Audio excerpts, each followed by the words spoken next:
Hello everyone, welcome to iQuanta. स्वागत है आप सभी लोगों का। आशा करता हूँ कि काफ़ी अच्छे होंगे बच्चों। प्रिपरेशन भी आपकी काफ़ी बेहतर चल रही होगी। और स्टैटिक जीके में हम बात करने वाले हैं आज आपका the most important topic, Indian constitution से रिलेटेड क्वेश्चन आएंगे ही आएंगे। और इंडियन कॉन्स्टिट्यूशन में देखा जाए तो कौन सा टॉपिक होगा जो आपके लिए काफ़ी इंपॉर्टेंट हो सकता है। तीन चार टॉपिक काफ़ी इंपॉर्टेंट है स्टार्टिंग के देखा जाए, ठीक है। जब आप इंडियन पॉलिटी सेक्शन पढ़ोगे इंडियन कॉन्स्टिट्यूशन में, तो स्टार्टिंग में formation of the constituent assembly, फिर उसके बाद फैक्चुअल इन्फॉर्मेशन ज़्यादा से ज़्यादा कवर होते हैं आपके, जैसे आपका शेड्यूल ऑफ द कॉन्स्टिट्यूशन हो गया, पार्ट ऑफ द कॉन्स्टिट्यूशन हो गया, इंपॉर्टेंट आर्टिकल्स, ठीक है, किस पार्ट में क्या क्या चीज़ें हैं, sources of the Indian constitution, features of the Indian constitution. फिर उसके बाद आपका जुडिशरी से रिलेटेड क्वेश्चंस आते हैं, यूनियन लेजिस्लेटिव से क्वेश्चन आते हैं, ठीक है। लेकिन आपका देखोगे यूनियन एग्जीक्यूटिव से क्वेश्चन आएंगे, ठीक है।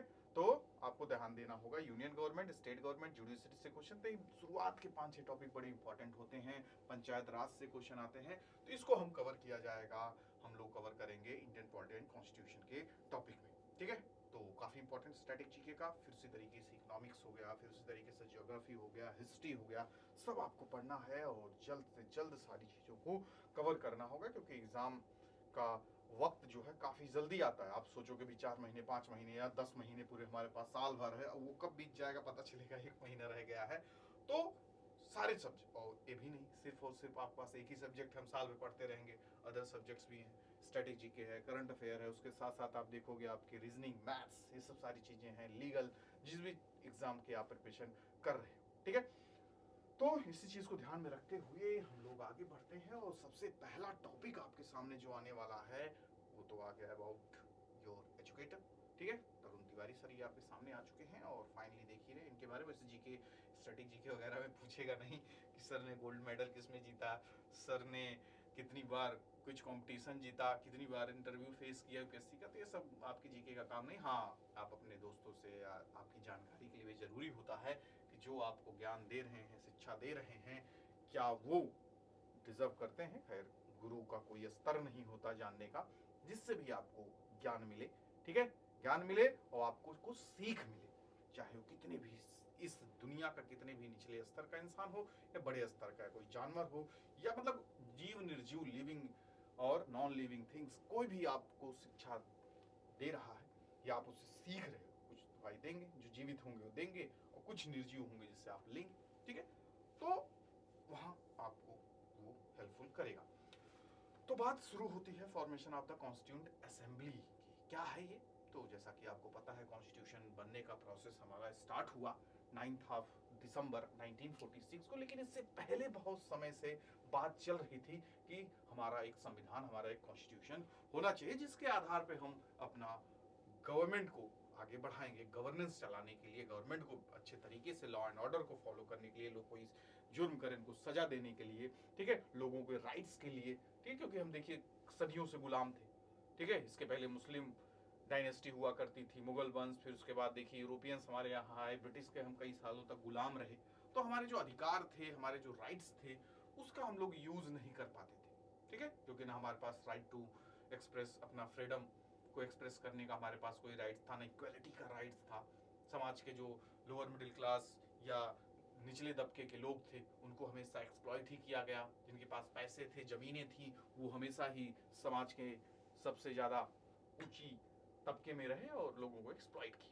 तो यहाँ पे बात होती है कि हम जब आजाद हो जाएंगे, हमारे पास एक ऐसा फंडामेंटल लॉ बुक होना चाहिए, यूनिवर्सल एक ऐसी बुक होनी चाहिए, एक ऐसा संविधान होना चाहिए जिसके आधार पे सबको बराबर का दर्जा दिया जाए, चाहे वो एम्प्लॉयमेंट का स्तर हो, चाहे वो जीने का स्तर हो, हर जगह बराबरी, कोई छोटा बड़ा नहीं, किसी भी आधार पर, ठीक है। इसी को ध्यान में रखते हुए अब जब ये समय आ गया, फ्रीडम स्ट्रगल आपका चल रहा है, तो बात हो रही है कि अब हमें एक ऐसे फंडामेंटल लॉ बुक की जरूरत होगी, इसके आधार पे हम, क्योंकि कॉन्स्टिट्यूशन भाई उसी के आधार पे सारी दुनिया का कोई भी देश देखो, कॉन्स्टिट्यूशन या तो रिटर्न फॉर्म में होगा या फिर आपका अनरिटन फॉर्म में होगा, ठीक है। दो ही तरीके से आपका संविधान होता है। तो हमने अपना रिटर्न कॉन्स्टिट्यूशन बनाने की बात की। तो इसकी बातें बहुत समय से चल रही थी। 1896 95 में देखिए आपकी बातें उठाए सबसे पहले बाल गंगाधर तिलक ने, लेकिन वही लगा कि अभी बहुत जल्दी ये बात कर रहे हैं, तो उसकी चर्चा वहीं पे ही समाप्त कर दी गई। लेकिन ये हमेशा सबके जहन में रहा कि हमें आगे आने वाले, क्योंकि हम भाई किसकी लड़ाई लड़ रहे थे? स्वतंत्रता की लड़ाई लड़ रहे थे। हम आज नहीं तो कल आजाद होंगे। किसी भी चीज में आप लगे रहोगे, जैसे आप लॉ के क्षेत्र में जा रहे हो या किसी भी एग्जाम की प्रिपरेशन आप कर रहे हो, तो आपको क्या लगेगा कि हम एक जगह आज नहीं तो कल स्टैब्लिश होंगे, एक अच्छे ऑफिसर बनेंगे, ऐसा करेंगे वैसा करेंगे, तो आपके दिमाग में माइंडसेट रहता था। यहाँ पर भी जो फ्रीडम स्ट्रगलर थे उनके भी दिमाग में चीजें चल रही थी कि हमें कॉन्स्टिट्यूशन बनाना होगा, लेकिन वही कुछ लगा कि काफी जल्दी है। गांधी जी ने भी देखिए 1920s के आसपास उन्होंने भी बात की कि इंडियन कॉन्स्टिट्यूशन अब होना चाहिए, इसके बारे में सोच लीजिए, विचार कर लीजिए, और जो कॉन्स्टिट्यूशन बनेगा वो इंडियंस के द्वारा ही बनाया जाएगा, भारतीयों के द्वारा ही बनाया जाएगा, क्योंकि बाहरी इंटरफेरेंस नहीं होना चाहिए। जब यहीं के लोगों पे लागू होगी सारी चीजें तो यहीं के लोग ही बनाएंगे, और यहीं के लोग बनाएंगे तो यहीं के लोगों के हिसाब से बनाएंगे, क्योंकि आपको पता है ना कि आपके देश की समस्याएं क्या है, लोगों के दुख दर्द क्या है, तकलीफें क्या है, उसी के आधार पर ही आप सारी चीजों को बेहतर करोगे। अब बाहरी किसी इंसान को जिम्मेदारी दोगे, उसको क्या पता, ठीक है। तो ये बात रही। तो लेकिन गांधी जी की भी बात को भी कहा गया कभी ठीक है दादा बापू जी, आगे देखते हैं, सोचते हैं। फिर उसके बाद 30s का समय जब आया, 1930s का, बैक टू बैक जो कई सारे लीडर्स थे इन्होंने भी आवाज उठाना शुरू की और उसको फॉर्मली प्रपोज करते थे कि इसको होना चाहिए, ठीक है। जो इंडियन नेशनल कांग्रेस का फॉर्मली सेशन होता था हर साल, तो बातें उठती थी। Jawaharlal Nehru one of them, ठीक है, वो भी थे, वो भी बातें किया करते थे भाई होना चाहिए। मैन रॉय जो देखा जाए तो ऑफिशियली प्रपोज किया इन्होंने इन द ईयर 1934 में ये अपना एक इंडिपेंडेंट कॉन्स्टिट्यूशन होना चाहिए। तो फिर बातें सीरियसली होना शुरू हो गई। 40s का समय आ गया। अब देखिए आपका कौन सा वक्त आ गया है, 1939 में आपको पता है कि वर्ल्ड वॉर 2 स्टार्ट हो गया। तो वर्ल्ड वॉर में तो भाई सब कुछ देश एक तरफ, कुछ देश एक तरफ। तो हमारे यहाँ ब्रिटिश की कॉलोनी थी, ब्रिटिश वाले हमारे यहाँ राज ही कर रहे थे। तो उन्होंने क्या किया, उन्होंने पार्टिसिपेट किया वो भी वर्ल्ड वॉर में। तो जब कोई देश वॉर वगैरह में पार्टिसिपेट करता है तो पूरी नजर उसकी वहीं रहेगी, सब कुछ अपनी ताकत दूसरी तरफ ही झोंकेगा। तो इधर भी इंडिया की तरफ भी इसका लगाव और देखा जाए तो इंपॉर्टेंस कम होना शुरू हो गई, ठीक है। जब आप अंदर से खोखले हो जाओगे तो अपना देश संभालोगे, दूसरे के यहाँ शासन कर रहे हो उसको संभालोगे, तो इनकी भी धीरे धीरे स्थिति डाउन होना शुरू हो गई। तो ये भी अब सोचने लगे कि आज नहीं तो कल मतलब जल्द ही वर्ल्ड वॉर वगैरह खत्म हो जाए, हम भी इंडिया से निकल लेंगे, अपना भी तो देखना है, अपना भी संभालना है। तो इन्होंने भी प्रपोजल देना शुरू कर दिया हमारे यहाँ के लीडर्स को भी, आप लोग भी अपना कॉन्स्टिट्यूशन वगैरह, हमारे यहाँ भी बातें होना शुरू हो गई थी, ठीक है, कि हम भी अपना संविधान बनाएंगे। तो उधर से भी बातें होना शुरू हो गई। तो इसी को ध्यान में रखते हुए कई सारे मिशन आए, कई सारे लोगों के प्रपोजल्स आए ब्रिटेन के, जैसे आपने सुना होगा Cripps mission in the year 1942, ठीक है। तो जब क्रिप्स मिशन आया 1942 में, तो उसमें भी बातें की गई कि आपका कॉन्स्टिट्यूशन, आप एक अपना असेंबली बनाइए, लोगों की टीम बनाइए, ठीक है, और अपना संविधान वगैरह बनाइए। लेकिन कुछ बातें ऐसी थी जो यहाँ के लोगों को पसंद नहीं आई, फिर वो तरीके से पूरा रद्द हो गया और वो चला गया वापस क्रिप्स मिशन।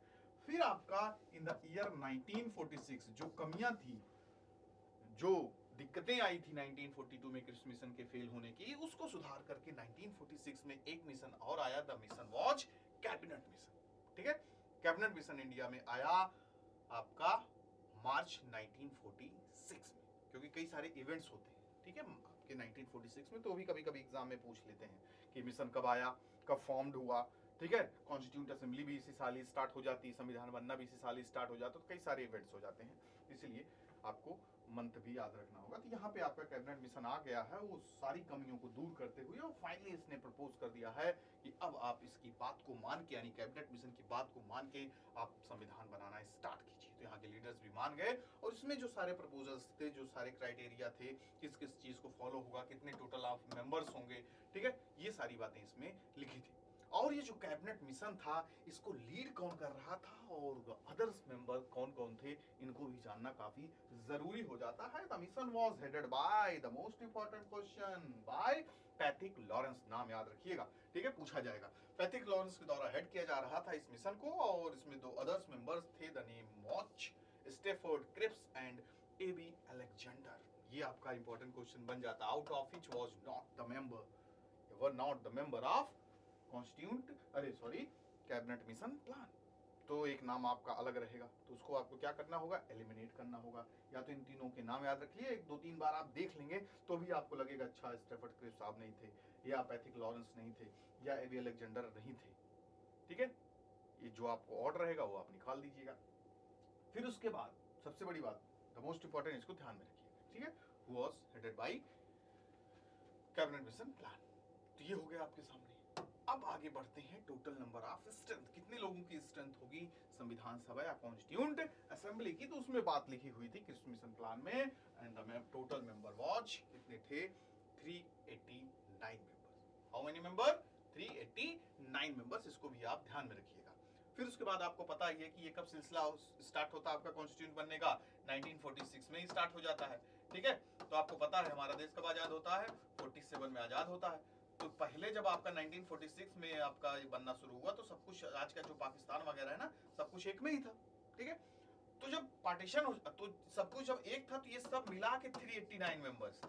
ठीक है, इंक्लूडिंग पाकिस्तान वाला रीजन अपने यहाँ के, मतलब टोटल इसमें कुछ इलेक्टेड है, कुछ पार्शियली इलेक्टेड है। ठीक है, कुछ नॉमिनेटेड है, तो ऐसा भी एग्जाम में क्वेश्चन पूछ लिया जाता है। देखिए आपका साफ साफ लिख दिया गया ना, partially elected and partially nominated थे।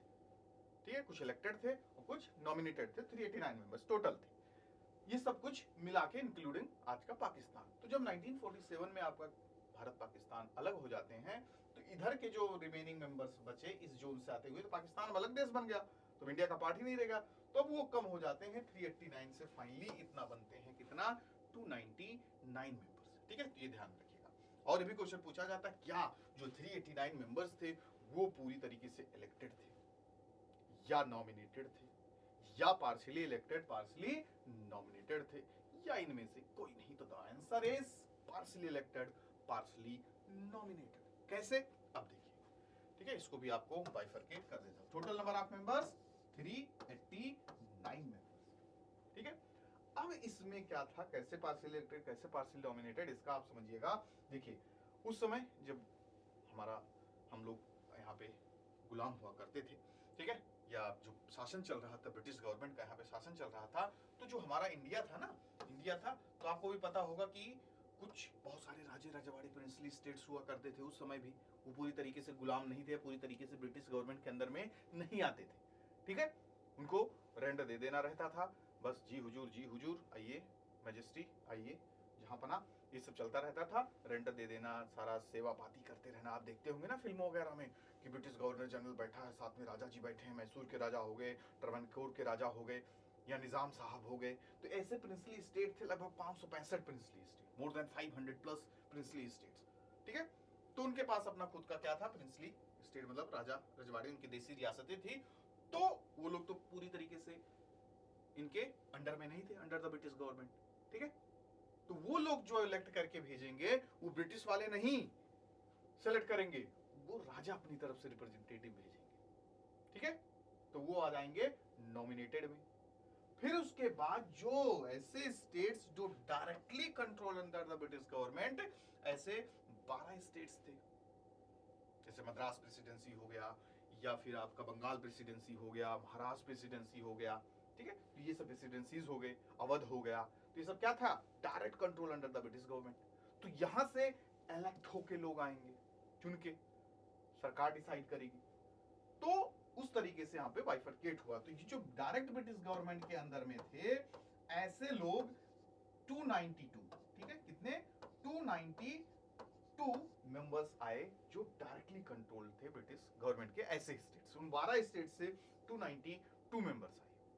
ठीक है, फिर उसके बाद जो ये नॉमिनेटेड जो राजा रजवाड़े लोग अपना भेज रहे हैं, वो टोटल 93 मेंबर्स भेजे। ठीक है, कितना भेजे 93 मेंबर्स। बाकी रिमेनिंग कितना बच रहा है, 4 मेंबर। ठीक है, तो ये 4 मेंबर्स कौन से हैं, जो ऐसे स्टेट्स या जो ऐसे टेरिटरी है जहां पे मतलब वो फुल फ्लेज, जैसे आज के समय आप देखते हो ना, एक फुल स्टेट होता है, एक आपका यूनियन टेरिटरी होता है। तो ऐसी टेरिटरीज जहां पे कंट्रोल था ब्रिटिश का, लेकिन वो पूरा बड़ा राज्य नहीं थे, जैसे आज के समय दिल्ली हो गया, या फिर पुडुचेरी हो गया, चंडीगढ़ हो गया, दमन दीव हो गया, इस तरीके से ना यूटीज हैं। तो ऐसे 4 उस समय, जैसे आपका क्या था, अजमेर था।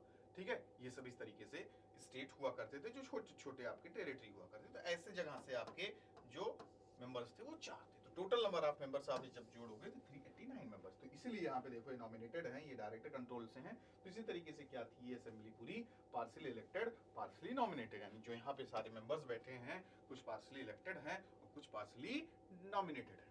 ठीक है बच्चों, चलिए अब जब निर्धारित हो गया कितने टोटल नंबर ऑफ मेंबर्स हैं, कॉन्स्टिट्यूंट असेंबली का गठन हो गया तो फाइनली अब मीटिंग के लिए बुलाया जाएगा। तो मीटिंग के लिए जब बुलाया गया तो द डेट वाज, कौन सा दिन था, 9th ऑफ दिसंबर 1946। ये पहली मीटिंग थी कॉन्स्टिट्यूंट असेंबली की, संविधान सभा की पहली मीटिंग थी। और ये कब ऑर्गेनाइज की गई, 9th of December 1946। The most most most important, very very very important, कहा नहीं जाता था, तो ये काफी इंपॉर्टेंट हो जाता, क्वेश्चन पूछा जाता। आप देखोगे प्रीवियस ईयर के क्वेश्चंस निकाल के देख लो तो वहां पे आपको मिलेगा कि अगर कोई पैसेज के फॉर्म में आया है, डायरेक्ट क्वेश्चन के फॉर्म में आया, कैसे भी, अगर यहाँ की भी पूरी घटनाएं आपको दे सकते हैं इन द स्टैटिक जीके, तो वहां से आपसे पूछ लेंगे द फर्स्ट कॉन्स्टिट्यूंट असेंबली की जो मीटिंग थी कब हुई थी। ठीक है, कब हुई थी, 9th ऑफ दिसंबर 1946। अब जान लीजिए इसी दिन से कॉन्स्टिट्यूशन आपका बनना शुरू हो गया।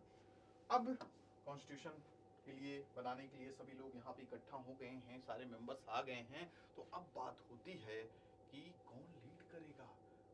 मछली बाजार तो बना के रख नहीं सकते, बड़े बड़े यहाँ पे देखिए मेंबर्स आए हुए हैं। अब डिस्कशन होगा, बहस होगी, एक एक चीज पे, चाहे आपका क्या बनाना है, फंडामेंटल राइट्स बनाना है, डीपीएसपी होगा, सारे कानून पे हर एक चीज पे डिस्कशन होगा। तो भाई कोई एक लीडर होगा, प्रेसिडेंट होगा। जैसे लोकसभा राज्यसभा में आप देखते हैं ना कितने ढेर सारे मेंबर्स होते हैं, फिर उनका एक अपना लीडर होता है या आप उनका एक अध्यक्ष होता है। ठीक है, लोकसभा स्पीकर हो गए, आप देखोगे वाइस चेयरमैन, चेयरमैन जो होते हैं आपके राज्यसभा के वाइस प्रेसिडेंट। तो यहाँ पे बात आती है कौन होगा लीडर। तो अब अभी हम इलेक्ट भी नहीं कर सकते, हमारी सामने समस्या है, कभी हम चुन भी नहीं सकते यहाँ पे फॉर्मली। तो हमने क्या किया, फ्रेंच प्रैक्टिस भी ध्यान में रखिएगा, किस प्रैक्टिस के आधार पे, किस प्रथा के आधार पे हम उन्हीं सारे मेंबर्स के बीच में से किसी एक व्यक्ति को चुन रहे हैं और उनसे निवेदन कर रहे हैं, सर आज के लिए आप यहाँ पे according to the French practice, जो सीनियर मोस्ट है, जो मोस्ट रिस्पेक्टेबल इंसान है, the person was Sachchidananda Sinha. इनको 9th ऑफ दिसंबर जो पहला असेंबली था, पहली मीटिंग थी, यहाँ पे इनको टेम्परेरी प्रेसिडेंट के रूप में बनाया गया। इनसे कहा गया कि आज आप संभालिए, फिर एक दिन बाद यानी परसों जब हम आएंगे तो हम परमानेंट प्रेसिडेंट अपना चुन लेंगे। इन्होंने भी पूरी तरीके से स्वीकार किया और फाइनली ये पहले टेम्परेरी प्रेसिडेंट बनाए गए। ठीक है, 9th ऑफ दिसंबर। फिर उसके बाद देखिए इतने मेहनत करते थे लोग, एक दिन का छुट्टी लेते थे। ठीक है, तो ये याद करने का तरीका भी है। ठीक है, पहली मीटिंग हुई 9th ऑफ दिसंबर, फिर एक दिन आराम करके फिर आए 11 दिसंबर, फिर एक दिन आराम करके आए 13 दिसंबर। तो शुरुआत के 9, 11 एंड 13 काफी इंपॉर्टेंट हो जाता है। इस दिन कई सारी घटनाएं हुई। ठीक है, और आपको डेट भी याद रखनी है। तो 9th ऑफ दिसंबर को क्या हुआ, आपकी पहली मीटिंग हुई, सच्चिदानंद सिन्हा को टेम्परेरी प्रेसिडेंट चुना गया। फिर उसके बाद जब हम 11 दिसंबर 1946 1946 को फिर से दूसरी मीटिंग के लिए आए तो पहला काम था कि इनसे जो वादा किए थे उसको निभाने का। ठीक है, तो वादा हमने निभाया और अपना फाइनली परमानेंट प्रेसिडेंट हमने चुन लिया। And who was the permanent president of the constituent assembly, the name was the greatest, सादगी भरे इंसान, साधु संत के समान, the name was doctor Rajendra Prasad. ठीक है, डॉक्टर राजेंद्र प्रसाद को परमानेंट प्रेसिडेंट चुना गया और उसी के साथ साथ एस.सी. मुखर्जी को वाइस प्रेसिडेंट के रूप में चुना गया। परमानेंट प्रेसिडेंट हमने चुन लिया, उसके साथ हमने ये भी बोला कि जब तक हमारा कॉन्स्टिट्यूशन बन नहीं जाएगा आप ही रहेंगे, सब कुछ आपका फाइनल है। लेकिन उनके एब्सेंस में कहीं अगर चले गए, खुदा ना खास्ता कुछ हो गया, तो कौन संभालेगा, कोई एक उनके एब्सेंस में होना चाहिए। तो एस.सी. मुखर्जी वाइस प्रेसिडेंट चुने गए। ठीक है, ये जब नहीं रहेंगे तो ये संभालेंगे। तो ये काम हुआ। ठीक, अंदर की बात नहीं, ज्यादा थोड़ा डीप की बात, बहुत सारे एग्जाम्स वगैरह में पूछ लेते हैं, बहुत कम ही आप बुक्स में पढ़े होंगे। जब यूपीएससी वगैरह की बुक्स उठाएंगे, लक्ष्मीकांत वगैरह, उसमें दिया हुआ है एक वाइस प्रेसिडेंट नहीं, दो वाइस प्रेसिडेंट चुने गए थे। And the other was VT Krishnamachari. ठीक है, VT Krishnamachari was the second vice president of the constituent assembly. तो ये भी ध्यान में रखें, कभी कभी पूछ लेते हैं कि वीटी कृष्णामाचारी कौन थे। ठीक है, तो ये हमने देख लिया, ये बड़ा काम हुआ। उसके साथ साथ यहाँ पे एक और नाम आपके सामने दिख रहा होगा, डॉक्टर बी.एन. राव। अब इतना बड़ा कॉन्स्टिट्यूशन बन रहा है, पूरी जिम्मेदारी होगी, तो कोई ना कोई एक क्या होना चाहिए, एडवाइजर भी होना चाहिए, जो चीजों को बताए, नहीं ये सही, ये उचित, ये इस पे हम चर्चा करेंगे, ऐसा करेंगे।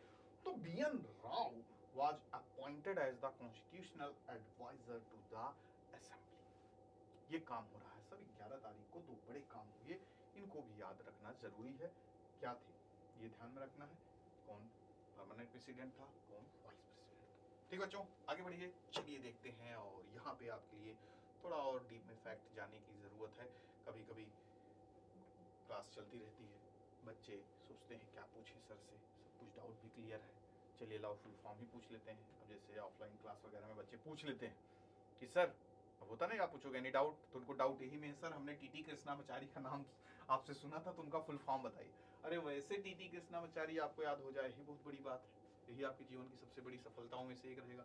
उसमें से आप खलिहर हैं ये भी पूछ लिए, ठीक है, कि टीटी कृष्णामाचारी, तो हम भी कहे भैया रख दो, नहीं तो आपके अंदर में ये डाउट आ जाए, या आपके अंदर में एक क्यूरियोसिटी होनी चाहिए, ठीक है, लेकिन इतनी भी क्यूरियोसिटी नहीं होनी चाहिए कि आपको ये नाम याद करना पड़े। देखिए, त्रिवल्लो थट्टई कृष्णामाचारी, मैं कहूंगा बच्चों आज के बाद याद करिएगा, आपसे फिर कभी भी लूंगा पूरा नाम पूछोगे तो आपको नहीं सर ठीक है टीटी कृष्णामाचारी ही ठीक था, ठीक है।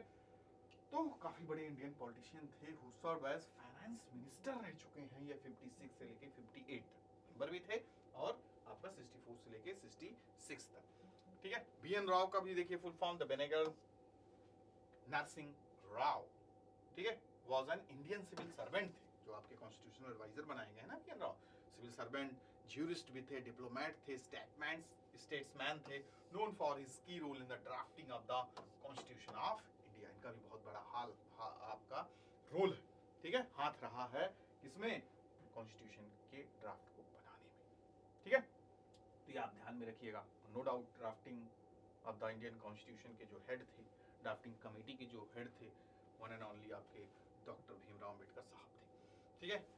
बाकी इन सब के बारे में भी ध्यान में रखिएगा। वीटी कृष्णामाचारी भी आपके सामने एक व्यक्ति आएंगे, अभी ड्राफ्टिंग कमेटी की बात होगी ना, तो ड्राफ्टिंग कमेटी के जो मेंबर्स थे उसमें से एक थे आपके वीटी कृष्णामाचारी, उनका भी यहाँ पे नाम वगैरह पूरा दे दिए हैं, ठीक है। ये भी सिविल सर्वेंट थे, एडमिनिस्ट्रेटर थे, और काफी दीवान ऑफ बड़ौदा थे, काफी बड़े व्यक्तित्व थे, तो इनका भी बहुत बड़ा रोल रहा है कॉन्स्टिट्यूंट असेंबली को बनाने में, ठीक है।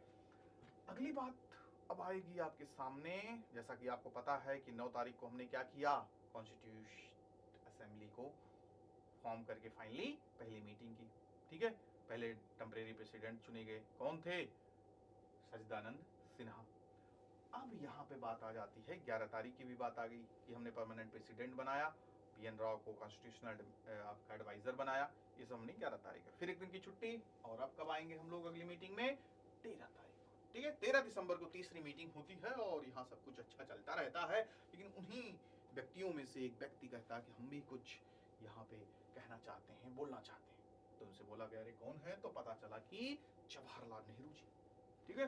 और उन्होंने कहा कि हम एक ऐसा रेजोल्यूशन लेके आए हैं जो कॉन्स्टिट्यूशन की व्याख्या करता है कि किस तरीके से हमारा संविधान होगा, क्या हमारे आपका फंडामेंटल राइट्स होंगे, डीपीएसपी होंगे, ड्यूटीज होंगे, सारी बातें, ठीक है। एक तरीके से क्या कहा जाएगा इसको, विजन, ठीक है, प्रीफेस ऑफ द कॉन्स्टिट्यूशन में लेके आया हूं, ठीक है, ऑब्जेक्टिव ऑफ द कॉन्स्टिट्यूशन लेके आया हूं, और इसका नाम मैंने रखा है ऑब्जेक्टिव रेजोल्यूशन। तो एक क्वेश्चन यहाँ पे बन रहा, ऑब्जेक्टिव रेजोल्यूशन जो था, इसको किसने पेश किया था कॉन्स्टिट्यूट असेंबली में, द मैन वॉच, चाचा जी, डॉक्टर, अरे डॉक्टर नहीं थे, पंडित जवाहरलाल नेहरू, ठीक है। इन्होंने ऑब्जेक्टिव रेजोल्यूशन पेश किया संविधान सभा में, और सबको इतना पसंद आया, इतना खुश हुए सब, कि इसमें तो पूरा तरीके से आप ब्रीफ में सारी बातें कॉन्स्टिट्यूशन के बारे में दे दिया गया है। और यही ऑब्जेक्टिव रेजोल्यूशन जो सारी चीजें इसमें दी गई थी, इसी को मॉडिफाई करके कुछ ऐड ऑन करके आपका फाइनली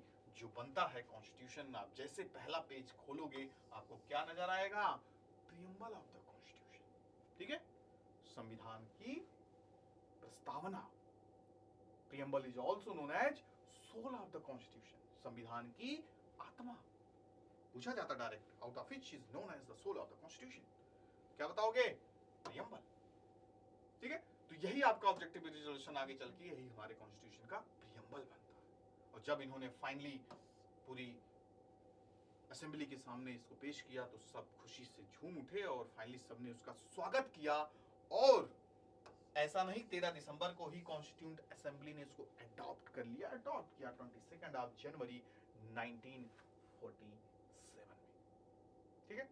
फिर उसके बाद चीजें आगे बढ़ती रहीं, डिस्कशन होता रहा, लंबा डिस्कशन चलता रहा। ऐसा नहीं कि हमारा कॉन्स्टिट्यूशन एक रिजिड था, यही 389 मेंबर्स मिलके जो कह दिए। यहाँ पे जो आपका डिस्कशन होता नहीं, जैसे आज जैसे हम लोग आज के समय देखते हैं इसका क्या कहते हैं, इस आपके लोकसभा स्पीकर के द्वारा क्या बातें की गई, कौन सा बिल आया आपके लोकसभा में या कोई भी राज्यसभा में, किस बात पे डिस्कशन हुआ, वो बाहर भी आता ना, देखो टीवी के माध्यम से और न्यूज़पेपर के माध्यम से, तो ये भी चीजें बाहर आती थी। आज फंडामेंटल राइट्स पे डिस्कशन हुआ और राइट टू इक्वालिटी पे डिस्कशन हुआ, इन्होंने ये कहा, उन्होंने ये कहा, तो ये सब पेपर में भी निकलता था। तो एक लंबा डिस्कशन चलता था, फिर फाइनली इस मुद्दे पे पहुंचते थे कि हाँ, इसको संविधान में रखना सही है या उचित है। तो हमारा कॉन्स्टिट्यूशन एक फ्लेक्सिबल कॉन्स्टिट्यूशन था जो सबके लिए, और सबसे बड़ी बात, इस कॉन्स्टिट्यूशन में हर एक तबके के लिए बात की गई थी। कोई ये नहीं उठ के कह सकता अपने देश में कि हमारे लिए बात ही नहीं की गई, कोई एक आम आदमी नहीं कह सकता कि हमारे लिए बात ही नहीं की गई, चाहे वो बच्चा हो, चाहे बूढ़ा हो, चाहे जवान हो, सबके लिए इसमें चर्चा की गई है। चाहे फंडामेंटल राइट्स देखिए, सारे आपके इक्वालिटी के राइट्स दिए गए हैं, डिस्क्रिमिनेशन आपके साथ नहीं होगा, एबोलिशन कर दिया गया पूरा इसका आपके किसका, छुआछूत का, ठीक है।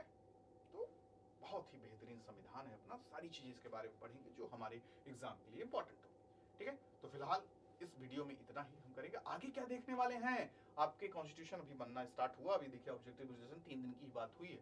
फिर अगले सेशन में हम देखेंगे इंपॉर्टेंट कमिटीज, ठीक है, उनके कौन कौन अध्यक्ष थे, कितने दिन में कॉन्स्टिट्यूशन बन के तैयार हुआ, कितने स्टार्टिंग में at the commencement of the constitution how many articles, कितने आर्टिकल्स थे, कितने पार्ट्स थे, कितने शेड्यूल्स थे, ठीक है। ये सब नेक्स्ट वीडियो में देखेंगे। Source of the Indian constitution देखेंगे, पार्ट्स देखेंगे, शेड्यूल, तो एक एक वीडियो बनता जाएगा, ज़्यादा लंबा भी आपके लिए होता नहीं, दिक्कत हो जाएगी, ठीक है। तो थोड़ा थोड़ा पढ़िए और सारी चीज़ें कवर हो जाएगी, बस स्टार्ट करना ही अपनी जर्नी को, और ज़रूर आप सफल होंगे, ठीक है। बाकी कोर्सेज, फुल फ्लेज कोर्सेज आपके लिए अवेलेबल हैं, ठीक है, इनरोल कीजिए। हर एक तरीके से फुल फ्लेज बैच है, क्रैश कोर्स आपके लिए है, सारी चीज़ें हैं जो आपको अपने एग्जाम में आपकी सफलता दिलाएगी, ठीक है। मिलते हैं नेक्स्ट सेशन में, तब तक के लिए bye bye, take care to all of you.